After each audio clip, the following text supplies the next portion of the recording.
10वां अध्याय यमला अर्जुन का उद्धार। राजा परीक्षित ने पूछा, भगवान आप कृपया ये बताइए कि नलकुबर और मणिग्रीव को शाप क्यों मिला। उन्होंने ऐसा कौन सा निंदित कर्म किया था जिसके कारण परम शांत देवर्षि नारद जी को क्रोध आ गया। श्री सुखदेव जी ने कहा, परीक्षित, नलकुबर और मणिग्रीव ये दोनों एक तो धनाध्यक्ष कुबेर के लाडके लड़के थे और दूसरे इतनी इनकी गिनती हो गई भगवान रुद्र भगवान के अनुचरों में।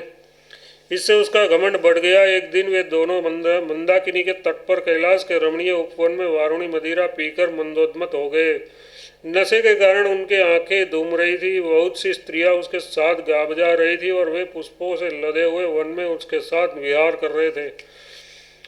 उस समय गंगा जी में पाद कमल खिले हुए थे। वे स्त्रियों के साथ जल के भीतर घुस गए और जैसे हाथियों का जोड़ा हथनियों के साथ जल क्रीड़ा कर रहा हो वैसे ही वे उन युवतियों के साथ तरह तरह की क्रीड़ा करने लगे। परीक्षित, संयोगवश उधर से परम समर्थ देवर्षि नारद जी आ निकले। उन्होंने उन यक्ष कुबेरों को युवकों को देखा और समझ गया कि ये इस समय मत वाले हो रहे हैं।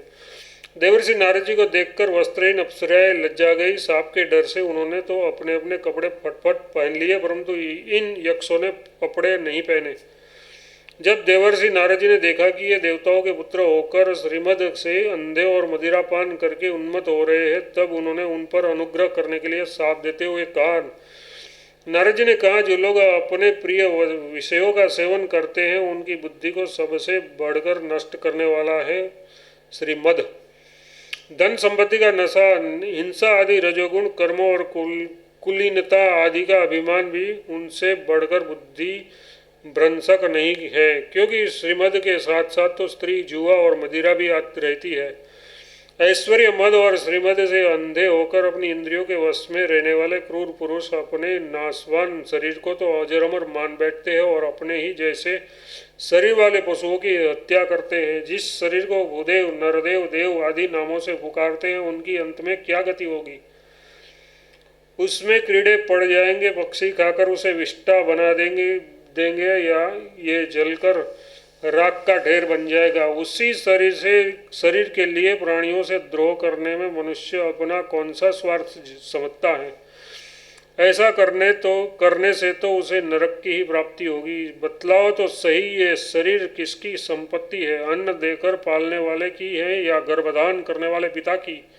ये शरीर जैसे 9 महीने में पेट में रखने वाली माता का है अथवा माता को भी पैदा करने वाले नाना का।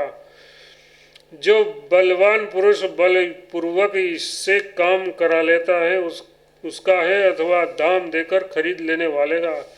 चिता की जिस दगदगती आग में ये जल जाएगा उसका है अथवा जो कुत्ते या श्यार इसको चित कर खा जाने की आशा कर लगाए बैठे है उसका। ये शरीर एक साधारण सी वस्तु है, प्रकृति से पैदा होता है और उसी में समा जाता है। ऐसी स्थिति में मूर्ख पशुओं के सिवा और ऐसा कौन बुद्धिमान है जो इसको अपना आत्मा मानकर दूसरों को कष्ट पहुंचाएगा, उनके प्राण लेगा। जो दुष्ट श्रीमद से अंधे हो रहे हैं उसकी आंखों में ज्योति डालने के लिए दरिद्रता ही सबसे बड़ा अंजन है, क्योंकि दरिद्र ये देख सकता है कि दूसरे प्राणी भी मेरे ही जैसे हैं। जिसके शरीर में एक बार कांटा गड़ जाता है वह नहीं चाहता कि किसी भी प्राणी को कांटा गड़ने की पीड़ा सहनी पड़े, क्योंकि उस पीड़ा और उसके द्वारा होने वाला विकारों से वह समझता है कि दूसरे को भी वैसी पीड़ा होती है। परंतु जिसे कभी कांटा गड़ा ही नहीं वह उसकी पीड़ा का अनुमान नहीं कर सकता है। दरिद्र में घमंड और हेकड़ी नहीं होती, वह सब तरह के मदों से बचा रहता है, बल्कि देववश उसे जो कष्ट उठाना पड़ता है वह उसके लिए वह बहुत बड़ी तपस्या भी है।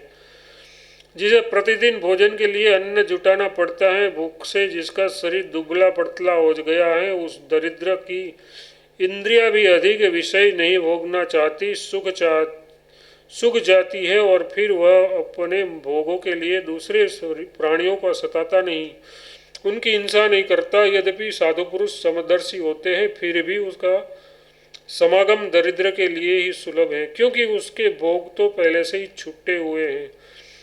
अब संतों के संग से उसकी लालसा तृणा भी मिट जाती है और शीघ्र ही उसका अंतःकरण शुद्ध हो जाता है। जिन महात्माओं के चित्त में सबके लिए समानता है, जो केवल भगवान के चरणारविंदों का मकरंद रस पीने के लिए सदा उत्सुक रहते हैं, उन्हें सद्गुणों के खजाने अथवा दुराचारियों की जीविका का चलाने वाले और धन के मद से मतवाले दुष्टों की क्या आवश्यकता है। वे तो उसकी अपेक्षा के ही पात्र हैं। ये दोनों यक्ष वारुणी मदिरा का पान करके मतवाले और श्रीमद से अंधे हो रहे हैं।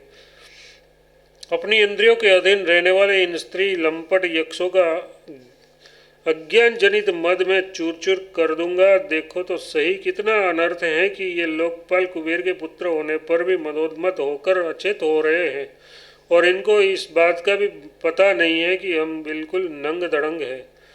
इसलिए दोनों अब वृक्ष योनि में जाने के योग्य हैं। ऐसा होने से उन्हें फिर इस प्रकार का अभिमान न होगा। वृक्ष योनि में जाने पर भी मेरी कृपा से उन्हें भगवान की स्मृति बनी रहेगी और मेरे अनुग्रह से देवताओं के 100 वर्ष बीतने पर उन्हें भगवान श्री कृष्ण का सानिध्य प्राप्त होगा और फिर भगवान के चरणों में परम प्रेम प्राप्त करके अपने लोक में चले जाएंगे। श्री सुखदेव जी कहते हैं, देवर्षि नारद इस प्रकार का कहकर भगवान नरनारायण के आश्रम पर चले गए। नलकुबेर और मणिग्रीव ये दोनों एक ही साथ अर्जुन वृक्ष होकर यमला अर्जुन नाम से प्रसिद्ध हुए। भगवान श्री कृष्ण ने अपने परम प्रेमी भक्त देवर्षि नारद जी की बात सत्य करने के लिए धीरे धीरे उखल घसीटते हुए उससे और प्रस्थान किया। जिधर यमलार्जुन वृक्ष थे, भगवान ने सोचा कि देवर्षि नारद मेरे अत्यंत प्यारे हैं और ये दोनों भी मेरे भक्त कुबेर के लड़के हैं, इसलिए महात्मा नारद ने जो कुछ कहा है उसे मैं ठीक उसी रूप में पूरा करूंगा। ये विचार करके भगवान श्री कृष्ण दोनों वृक्षों के बीच में घुस गए। वे तो दूसरी ओर निकल गए, परंतु उखल टेढ़ा होकर अटल गया। दामोदर भगवान श्री कृष्ण की कमर में रस्सी कसी हुई थी। उन्होंने अपने पीछे लुढ़कते हुए उखल को ज्यों ही तनिक जोर से खींचा, त्यों ही पेड़ों की सारी जड़ें उखड़ गई। समस्त बल विक्रम के केंद्र भगवान का तनिक सा जोर लगते ही पेड़ों के तने, शाखाएं, छोटी छोटी डालियां और एक एक पत्ते कांप उठे और वे दोनों बड़े जोर से तड़तड़ाते हुए पृथ्वी पर गिर पड़े। उन दोनों वृक्षों में से अग्नि के समान तेजस्वी 2 सिद्ध पुरुष निकले। उसके चमचमाते हुए सौंदर्य से दिशाएं दमक उठी। उन्होंने संपूर्ण लोकों के स्वामी भगवान श्री कृष्ण के पास आकर उसके चरणों में सिर रखकर प्रणाम किया और हाथ जोड़कर शुद्ध हृदय से वे उनकी इस प्रकार स्तुति करने लगे।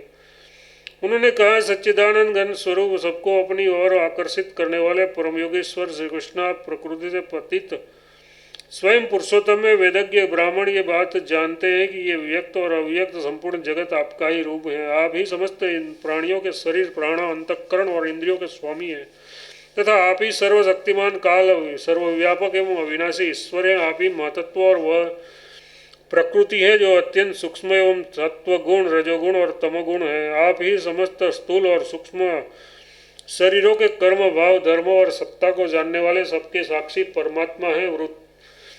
वृत्तियों से ग्रहण किए जाने वाले प्रकृति के गुणों और विकारों के द्वारा आप पकड़ में नहीं आ सकते। स्थूल और सूक्ष्म शरीर के आवरण से ढका हुआ ऐसा कौन सा पुरुष है जो आपको जान सके, क्योंकि आप तो इन शरीरों के पहले भी एक रस विद्यमान थे। समस्त प्रपंच के विधाता भगवान वासुदेव को हम नमस्कार करते हैं। प्रभु, आपके द्वारा प्रकाशित होने वाले गुणों से ही आपने अपनी महिमा छिपा रखी है। परब्रह्म स्वरूप श्री कृष्ण, हम आपको नमस्कार करते हैं। आप प्राकृत शरीर से रहित है, फिर भी जब आप ऐसे पराक्रम प्रकट करते हैं जो साधारण शरीरधारियों के लिए अशक्य नहीं है और जिनसे बढ़कर तो क्या, जिनके समान भी कोई नहीं कर सकता, तब उसके द्वारा उन शरीर में आपके अवतारों का पता चल जाता है।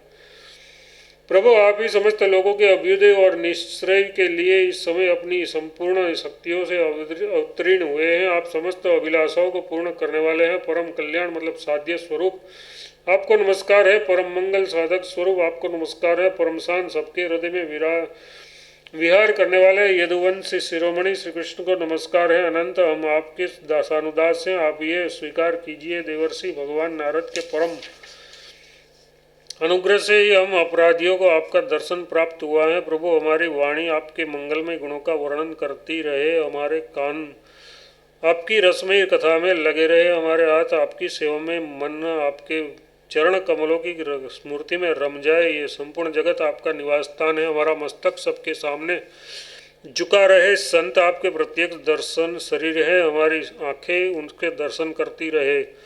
श्री सुखदेव जी कहते हैं, सौंदर्य माधुर्य निधि गोकुलेश्वर श्री कृष्ण ने नलकुबेर और मणिग्रीव के इस प्रकार स्तुति करने पर रस्सी से उखल में बंधे ही हंसते हुए उससे कहा, श्री भगवान ने कहा, तुम लोग श्रीमद से अंधे हो रहे थे।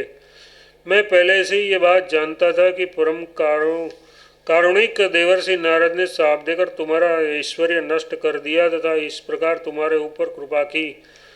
जिनकी बुद्धि समदर्शी है और हृदय पूर्ण रूप से मेरे प्रति समर्पित है, उन साधु पुरुषों के दर्शन से बंधन होना ठीक वैसे ही संभव नहीं है जैसे सूर्योदय होने पर मनुष्य के नेत्रों के सामने अंधकार का होना।